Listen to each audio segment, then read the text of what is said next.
আসসালামু আলাইকুম। আশা করি সকলেই ভালো আছেন। দুর্নীতি দমন কমিশনে কিন্তু নিয়োগ বিজ্ঞপ্তির সময় খুবই সংকীর্ণ সময়।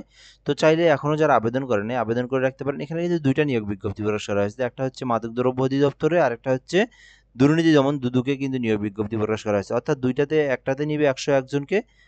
এখানে কনস্টেবলে নিবে ৯১ জন দুদকে এবং অফিসসহকে নিবে ১০ জন এবং মাদকদ্রব্য যে নিয়ন্ত্রণ অধিদপ্তর এটাতে নিবে ১০৫ জন হচ্ছে সিপাহি পদে এবং ওয়্যারলেসে ১২ জন। তো আমি হচ্ছে এই ভিডিওর শেষে একদম শেষে কেউ যদি মাদকদ্রব্য নিয়ন্ত্রণ অধিদপ্তরের এখান থেকে যে বিষয়গুলো বিস্তারিত তথ্য একদম A to Z আবেদনপত্রের নিয়ম কানুন এই বিষয়গুলো যদি জানতে চান আপনি কিন্তু আমার চ্যানেলের মধ্যে গিয়ে দেখতে পারবেন। পাশাপাশি এই ভিডিওতে আমি সুন্দরভাবে আপনাদেরকে আলোচনা করে রাখবো। আপনি যদি এর আগে ভিডিওটা যদি না দেখে থাকেন, আপনি যদি আবেদন করতে চান, এখান থেকে আপনি দুদকে কিভাবে আবেদন করবেন, তারপর আপনার এখান থেকে যোগ্যতা, বয়স বিষয়গুলো কিন্তু আমি সুন্দরভাবে আলোচনা করব। কিভাবে আপনি এখান থেকে পেমেন্ট করবেন সেই বিষয়টাও কিন্তু আমি আলোচনা করব। সো ফুল ভিডিওটা দেখবেন, আশা করি আপনি বুঝতে পারবেন। পাশাপাশি আপনি যদি আমাদের চ্যানেলে নতুন হয়ে থাকেন, চ্যানেলটিতে সাবস্ক্রাইব করবেন।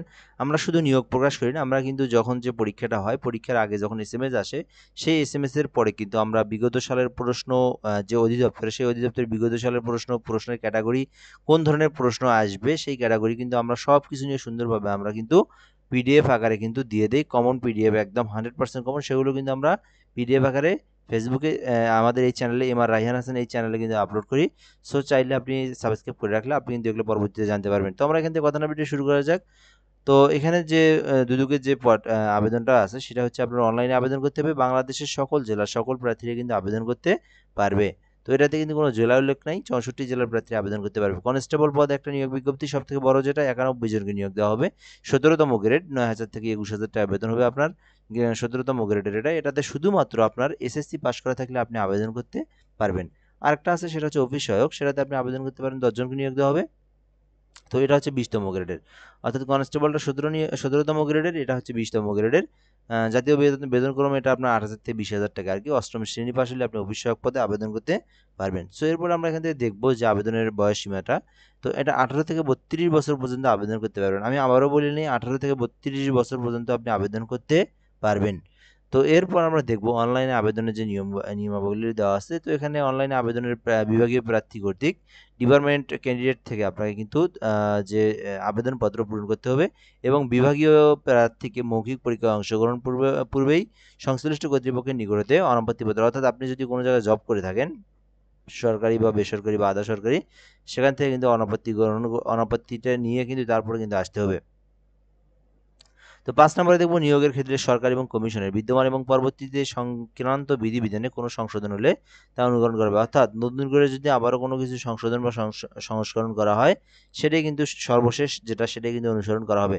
তারপরে ৬ নম্বরে আছে ক্রমিক নং ১ ও ২ নং পদের বর্ণিত প্রার্থীদের পরীক্ষার ফি বাবদ শুধুমাত্র ৫০ টাকা পেমেন্ট ফি, এর সঙ্গে টেলিটক সার্ভিস বাবদ হচ্ছে ৬ টাকা। মোট কথা হলো ৫৬।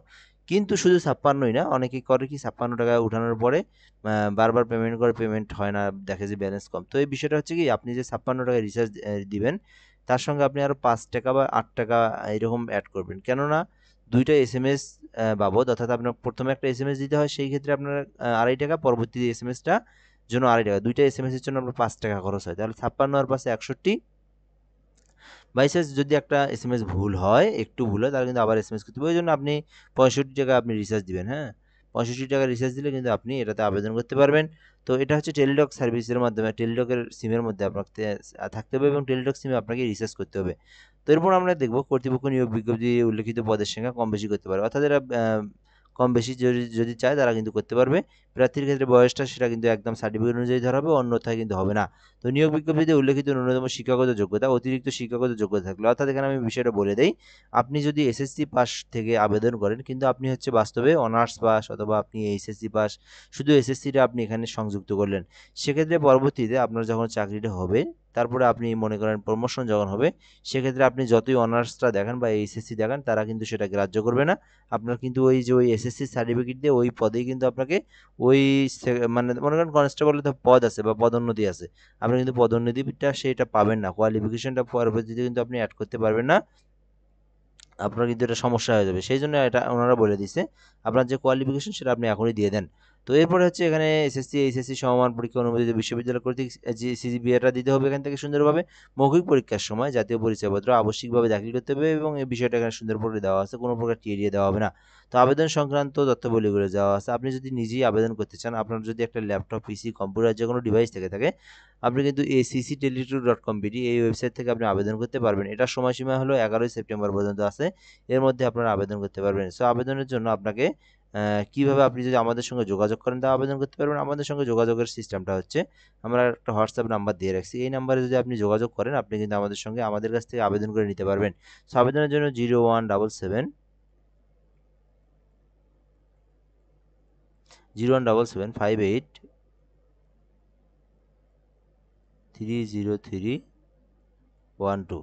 017758303012 এই নাম্বারে যদি আপনি আমাদের সঙ্গে যোগাযোগ করেন, আপনি কিন্তু ঘরে বসে থেকে আপনি কিন্তু আপনার আবেদনটা করতে পারবেন। এক্ষেত্রে একটু আপনাকে যে তথ্যগুলো দিতে হবে, আপনার যে ডিটেলসগুলো দিতে হবে সেটা হচ্ছে আপনার আপনার নাম, আপনার পিতার নাম, মাতার নাম, বাংলা ইংরেজি সার্টিফিকেট অনুযায়ী দিবেন, জন্ম সনদটা দিবেন, এনআইডি কার্ডের আপনি তথ্যটা দিবেন, অথবা যদি এনআইডি কার্ড থাকে তাহলে জন্ম সনদ লাগবে না, এবং জন্ম সনদ থাকলে এনআইডিটা লাগবে না, এবং জন্ম তারিখটা লাগবে। তারপরে আপনি ধর্মটা দিবেন, আপনি হচ্ছে বিবাহিত কি অবিবাহিত সেটা দিবেন।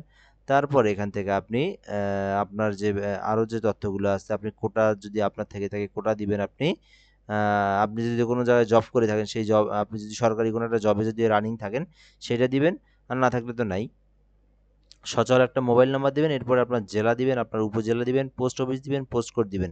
এই সম্পূর্ণ তথ্যগুলো দেওয়ার পরে আপনাকে যে বিষয়টা দিতে হবে সেটা হচ্ছে আপনার এখান থেকে ঠিকানার জন্য, ঠিকানাটা বললাম, এখান থেকে আপনার এডুকেশন কোয়ালিফিকেশন দিতে হবে, ইনস্টিটিউট নাম, result, roll, registration number, GPA 5 দিবেন, পাসিং ইয়ার দিবেন। এই বিষয়গুলো আপনি সুন্দরভাবে দিবেন। এরপরে শুধুমাত্র একটা ছবি, একটা স্বাক্ষর, এই কটা দিলে আমরা আপনার আবেদনটা করে দেবো এবং আপনার হোয়াটসঅ্যাপে অ্যাপ্লিকেশনটা পাঠিয়ে দেবো। তো যারা আবেদন নিজেরা করবেন, এরপর এখান থেকে 300x300 পিক্সেলের ছবি এবং 382 পিক্সেলের স্বাক্ষর নিয়ে আপনি আবেদনটা করতে পারবেন। ওই যে দেখে দিলাম এখান থেকে 56 টাকার সাথে আপনার আরও 5 টাকা, 6 টাকা অ্যাড হবে, মোট হলো 65 টাকার মতো লাগবে।